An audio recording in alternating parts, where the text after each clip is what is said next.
When I tell people my family abandoned me while I was in a coma, they always ask the same question. Why? As if abandonment always has logic behind it. As if cruelty needs a reason. The truth is simpler and darker. They left because they thought they'd already taken everything worth having. My name is Aria Vale. I'm 23 years old. Before the accident, I was, at least on paper, a freelance software technician. In reality, I was a ghostwriter for inventions that would never carry my name. A silent prodigy locked in the basement of my own home, producing code that made other people rich. But you wouldn't have known any of that if you'd walked into my hospital room the morning they decided I wasn't worth the bill. I wasn't awake to see it, of course. I have to imagine it, the way my mother's heels clicked across the tile, the way she barely looked at my face before signing the paper that cut me off. The nurse told me later she didn't cry. She didn't hesitate. The pen didn't even shake. "We're done paying. Best of luck." That's what she wrote. Those 4 words were supposed to be the end of my life. A quiet financial death sentence. But what she didn't know, what none of them knew, was that just weeks before the crash, I built something they couldn't steal. Something even they weren't prepared for. But I'm getting ahead of myself. Before I can tell you about the code that changed everything, you need to understand what it means to grow up in the dark. Literally. My earliest memory is the hum of old computer towers warming the basement air. I remember the metallic scent of dust on overheated circuits. I remember my mother's voice drifting down the stairs, sharp and expectant. "Aria, your practice logs are behind again." I was 5. Most children have playgrounds. I had outdated programming manuals and a schedule that didn't include playtime. By 10, I could build neural simulations. By 12, I wrote more code in a year than most adults touch in a lifetime. My mother loved that. She called me her investment. My stepbrother, Evan, called me the IT girl. Not in the fun way, in the less than human way. Still, I kept coding, not because they wanted me to, but because creating things felt like breathing. It was the one part of my life that was mine, until it wasn't. They started stealing my work when I was 14. One patent at first, then a scholarship, then an innovation award I wasn't even allowed to attend. My name never appeared. My credit never existed. And then one night, after I'd written the most complex system I'd ever attempted, I overheard them celebrating in the kitchen upstairs. Celebrating my brilliance, their success. That was the moment something inside me broke, and something new began. I started building a project they didn't know about, a system more powerful than anything I'd ever attempted. Something I hid so deeply they had no idea it existed. And then, just when I finished it, the car hit me. Everything went black, and when I woke up, everything was different. I used to believe the basement was temporary. Kids tell themselves comforting lies like that. One day she'll let me go outside. One day she'll see me as more than a tool. One day I'll be allowed to be a person.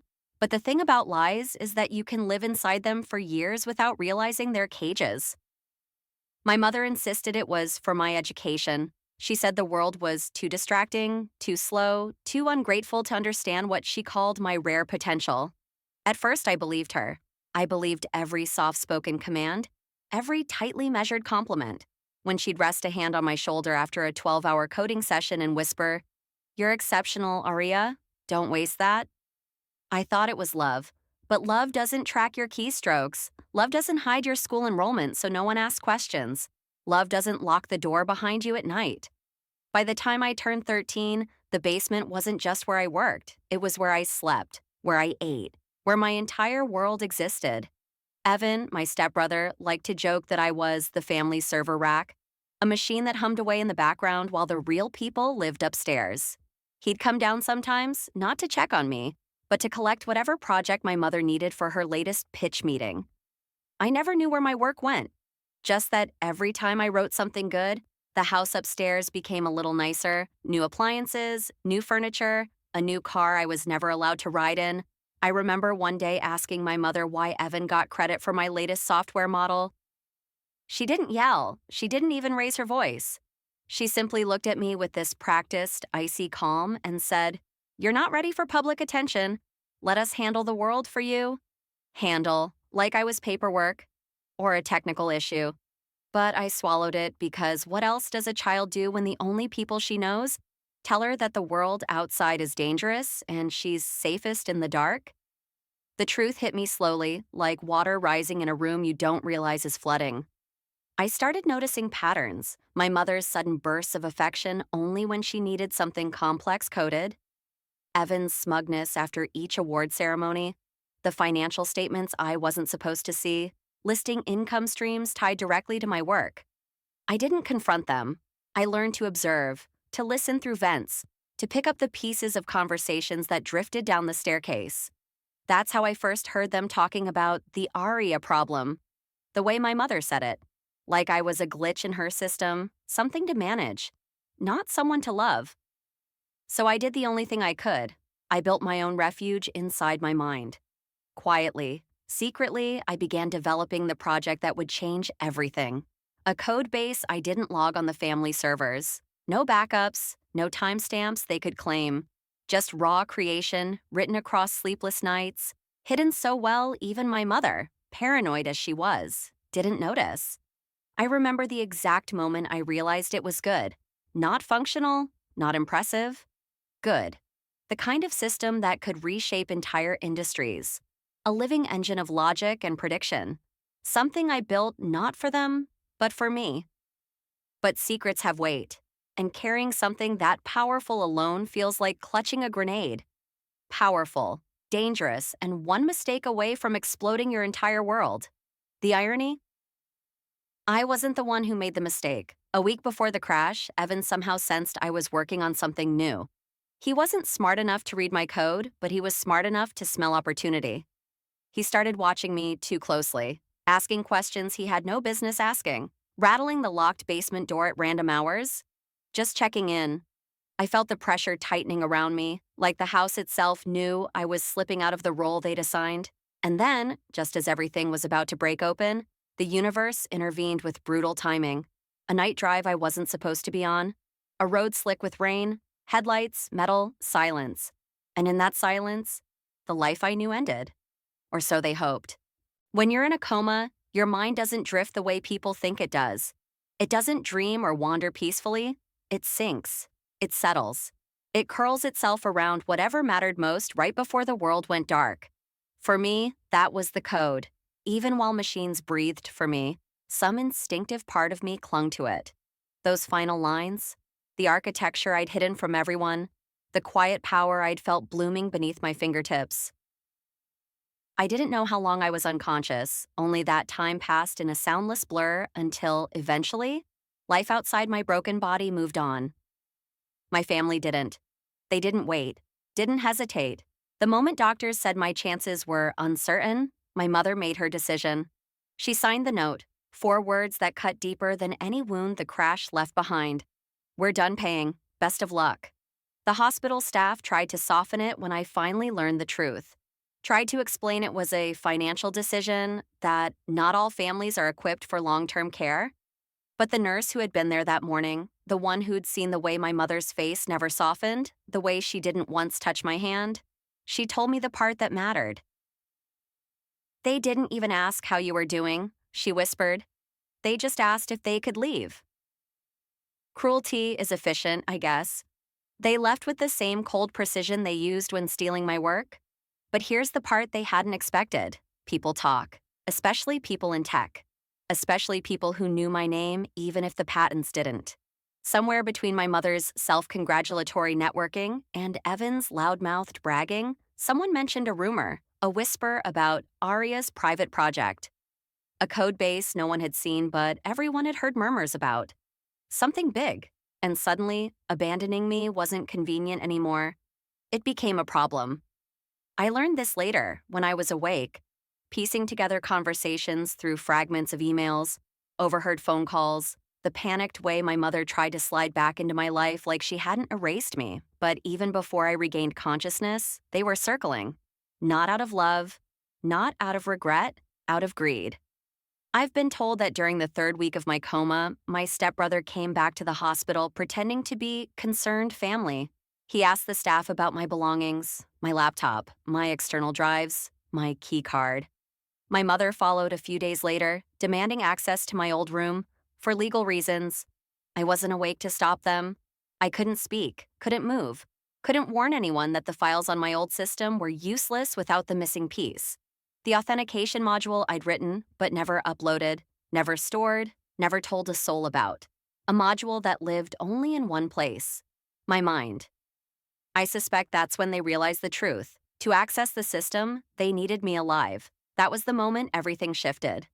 My mother scheduled a meeting with the hospital to discuss options for reestablishing payment.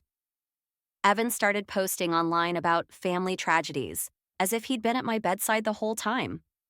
A cousin I hadn't heard from in years sent flowers addressed to a brilliant light the world can't lose. People grieve for what they fear losing. My family grieved for what they feared they couldn't steal. But the universe that broke me wasn't done just yet. Because the week they began clawing their way back into my life, something else happened. Small at first, fragile, like a ripple moving through deep water. A flutter in my chest, a change in the monitor's rhythm, a spark, faint but present. The doctors called it encouraging neurological activity. My family heard something different. They heard the sound of opportunity returning. I wish I could say waking up was a triumphant moment, that I opened my eyes with fire in my veins and clarity in my heart.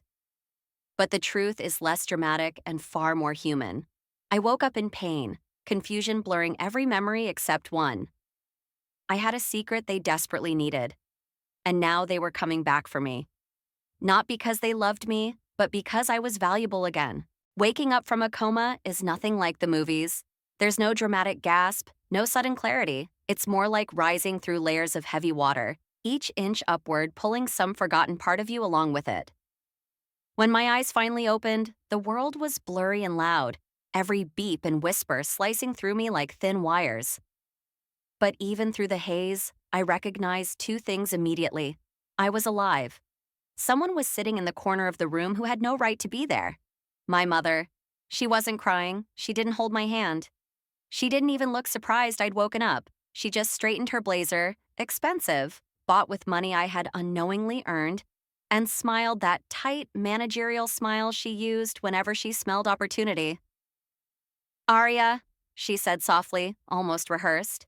"We've been so worried. We, as if she hadn't abandoned me, as if the note hadn't been real, as if I didn't remember everything the nurse had told me."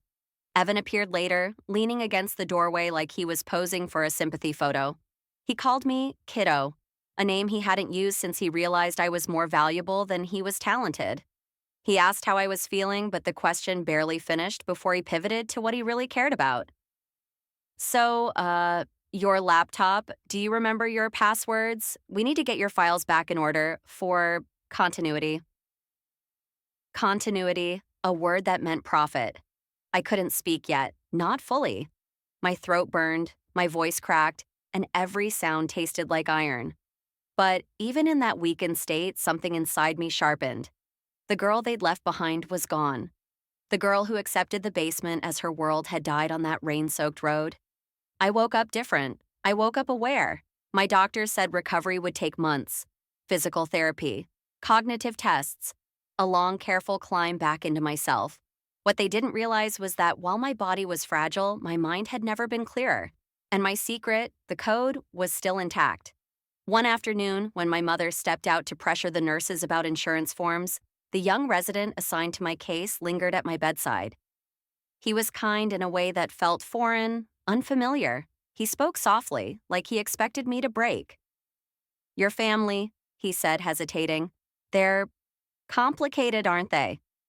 That was the moment I realized people could see them clearly, that their polished masks didn't fool everyone. For the first time in my life, someone looked at me not as a machine, not as a resource, but as a person who'd survived something monstrous. When I finally regained enough strength to hold a pen, the first words I wrote weren't for my mother or Evan. They weren't passwords or access keys or explanations. They were simple. "Do not allow my family access to my belongings." The resident read it, nodded once, and without hesitation put the note into my file. That was the moment I reclaimed something they couldn't steal: my autonomy. In the weeks that followed, my mother's concern cracked at the edges. Her visits became tense. She asked about my memory, my work, my future plans. She circled around the subject of the code with all the subtlety of a shark circling a leaking boat. Evan was worse. Desperate, twitchy, pretending to be supportive while begging for scraps of information. But I gave them nothing.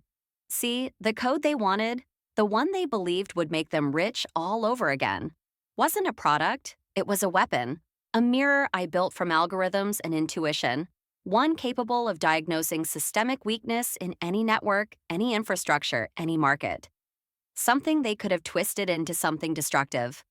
But I didn't build it for them. I built it for me. The day I was discharged, my mother tried one last time. She blocked the doorway, eyes sharp. Aria, you owe us the courtesy of finishing what you started. That system is part of the family's work. I didn't raise my voice. I didn't need to. It was never yours, I said. My first full sentence since the coma. And neither am I. Her face froze. Shock, then anger, then something that looked almost like fear. That was when I understood the real truth.